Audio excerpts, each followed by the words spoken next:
pose souvent la question à Snacking sur restauration rapide, et le snacking en particulier, et l'environnement.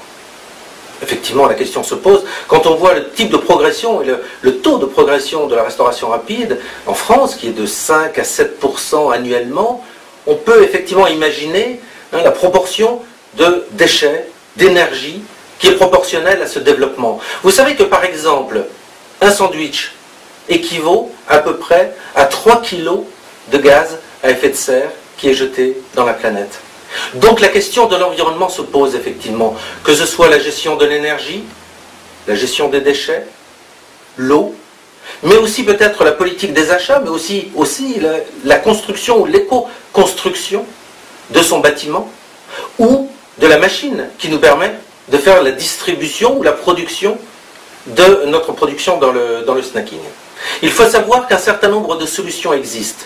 Ce sont des solutions qui nous permettent en même temps d'accroître le profit de l'entreprise, en même temps de respecter notre planète et d'aller vers un monde peut-être meilleur, mais aussi et peut-être surtout pour certaines de nos entreprises, d'avoir un vrai projet fédérateur au sein des employés de l'entreprise de snacking.